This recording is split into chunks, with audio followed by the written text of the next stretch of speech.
Um, I have been to the Froyo downtown. It's pretty good. I think my favorite flavor is the still kind of like the vanilla, but I do like to mix with the different toppings and stuff. So I think that's pretty good. I like the College Corner Cafe because I don't know if you've ever seen the show A Different World. I think it'd be something like that, how they had the pit on there. I think it'd be something like that, a good place for the students to employment and somewhere to eat and get snacks. So I think it's a good idea for the school in general and the environment for the school. I think it adds, somewhat of a character to the school. I like the Froyo. Original plain yogurt flavor is my favorite. My kids love it. They go there and they like the fact that they can put their own toppings on it and they get to get their own flavor in their own little bowls, and they love the colored spoons. So I think it's pretty good for the economy here in Commerce. So. Hello, my name is Dan Jones, president of Texas A&M University-Commerce, and thank you for joining us on our final segment here on the President's Table. And we've been hearing from our students about some great new additions to our community, the City Froyo downtown and the new College Corner Cafe getting ready to open up on Lee Street, right adjacent to campus, it's a good lead in to our last segment because we're going to be talking about some great new additions to our campus. And our guest today is David McKenna, who's in charge of all of our facilities here on campus. It's a big job and an ever-changing job. So David, welcome. We thank you for being with us today. Thank you. Can you tell us just, it's been a busy year for you and all of your crew. What's been going on in terms of new additions to campus in the last year or so? Well, we've completed phase one housing, which the opening was held in August, and that added 252 new beds to the campus and on a great facility off of Culver and Highway 50. And we also were able to finish off all of the needed work in the music building. That is completely done in a state-of-the-art facility, which I'm pretty sure everybody has been through. Just a great facility. And in addition, we have done some work at the nursing building, which was the old Episcopal Church and Fellowship Hall, and converted that into the nursing building. And by Thursday of this week, we will be finished with an addition to it, which will be a working lab for the students to use and to work in.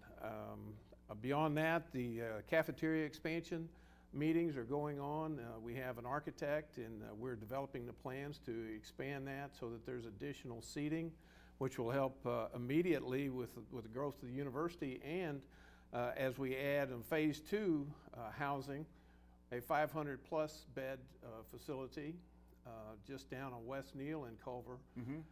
That will help take some of that strain off of the cafeteria dining experience. Right. Well, let's talk a little bit about phase two of our student housing. That's, as you say, we opened our first phase, Pride Rock Hall, right, which was the name that the students suggested. Yes. And about 250 beds. The next residence hall will be double that size, yes, about 550, and it'll be immediately adjacent to the one that we just opened. Yes. Phase two will have the same look and feel as phase one as we bring that forward. It will be a 4-story building, and basically the arrangement inside would lend itself to the same apartment, open and 2 rooms for students to live in. And it also include, of course, all the RA rooms, the handicap rooms, the convenience store, and in the knuckle, which you see here, some meeting areas which have been well received out of phase one, and we brought that forward in phase two as a common theme to kind of pull that together. But they have been well received and used by the students. Yeah, one of the nice things about this facility, and as you can see, this kind of mirrors the look and feel of the existing facility. It's just going to be a lot bigger, is that it lends itself very well to programming. And I just learned today, in fact, we were in the same meeting, we heard this together, that our retention rate for students who live on campus is 92%. In other words, if you live in a residence hall on campus, there's a 92% chance you're going to come back next year and continue your college education. For comparison purposes, our rate for the entire student body is 65, 70%. So significant success factor if you live on campus. It is, and you know, it is definitely, if you build it, they will come, and Right. They came early and moved in quickly, and Right. I think they're ready for phase 2 to Right. get going. Yeah, I know that there was a waiting list to get into this one, and Yes. but I mean, it's worth waiting for. It really is a beautiful facility. Yes. Now, when we are fully built out, what's it going to look like over there in that area? This is phase 1, or phase 1 just opened. This is phase 2. Phase 2. Phase 3 would follow and be just a little north of phase 2 on West Neal, and follow the same kind of a U shape, and it creates a corridor that comes out of the Whitley dorm sidewalk that would walk right through this development of 4 phases, and each of them would feed into each other. And so at the end of the day, we would have over 2,500 rooms in the residential complex in that area. Of course, it would mean the older buildings, the ones done in the 60s, would be gone, and we would have 4 state-of-the-art living facilities on campus. Right.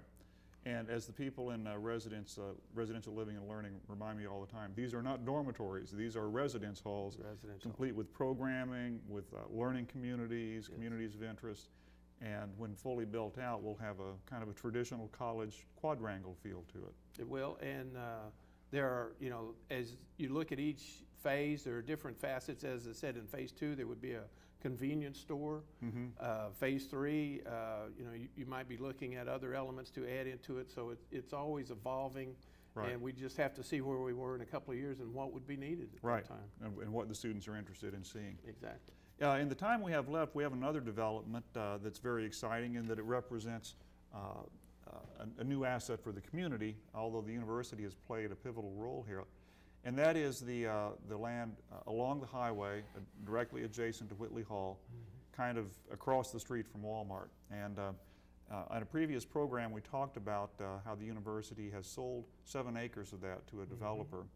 And those of you, of our viewers who have been up and down Highway 24 in the last couple of months have seen some signs go up talking about land available for development. Where are we in that process, and what is envisioned for that development? Well, the vision is that there would be a development of the 7.3 acres with Armstrong Development Properties out of Pittsburgh, Pennsylvania, a national company that has done this across the country. And they would bring in the plan is a full-service restaurant, a fast food restaurant, a retail space, and at the hub of this would be a full-service pharmacy, a CVS. That would be the flagship of the retail strip there. Now, of course, as they evolve and move through this, other venues may pop up, and that could change as far as fast food or retail or whatever. But those would all be worked out with the university and as they go forward. But that is the plan, is to bring retail and to have a CVS there, and then develop it from there. Yeah, well, it's a great new addition to the community, help build the tax base. It'll be an amenity for our students and a place for them to work as well. It should. Well, a lot of great things going on campus, and we're very proud of the work that you're doing, David. So thanks again for joining us. Thank you. And I would like to thank our viewers for joining us as well, and wish everyone a safe and happy holiday season.